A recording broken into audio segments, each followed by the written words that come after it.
গত আগস্ট মাসে মহানবী হযরত মুহাম্মদ সাল্লাল্লাহু আলাইহি ওয়াসাল্লামকে নিয়ে কটূক্তিমূলক বক্তব্য দেন ভারতের মহারাষ্ট্রের হিন্দু পুরোহিত রামগিরি মহারাজ এবং এর সমর্থন করেন বিজেপির বিধায়ক নীতেশ রানে। এর প্রতিবাদে খুলনা সরকারি বজরাল কলেজের সাধারণ শিক্ষার্থীরা আজ সকাল 10:30 সময় ক্যাম্পাস থেকে একটি প্রতিবাদ মিছিল বের করেন। মিছিলটি বিএল কলেজ ক্যাম্পাস থেকে শুরু হয়ে নতুন রাস্তা দিয়ে দৌলতপুর পিরামিডের সামনে গিয়ে অবস্থান করে। রাসূলুল্লাহর এই অপমান আমরা সহ্য করব না।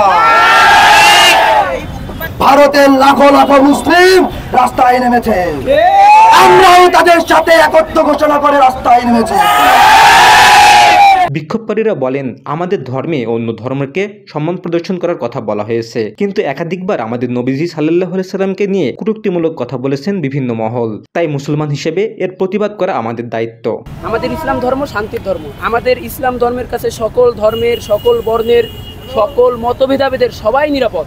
আমাদের ধর্মের, আমাদের পদপ্রদর্শককে নিয়ে বারবার এইসব কটূক্তি, এইগুলো বাংলার জনগণ, এইগুলো বিশ্বের মুসলমান সহ্য করবে না। আমরা একটা মেসেজ দিতে চাচ্ছি যে আমাদের রাসূল সাল্লাল্লাহু আলাইহি ওয়াসাল্লাম আমাদের কলিজা, সো তাকে নিয়ে কোনো মতে ধর্মীয় জায়গা থেকে তাকে ইঙ্গিত করে যেন কোনো ধরনের কটূক্তি দেওয়া বা কোনো ধরনের খারাপ ধরনের মন্তব্য না করা হয়। এই মন্তব্যের কারণে দুজনের বিরুদ্ধে মামলা করা হলেও এখনও ভারত রাজ্য সরকার কাউকে গ্রেপ্তার করেনি। Shafed Hossain Shawon, voice of tiger.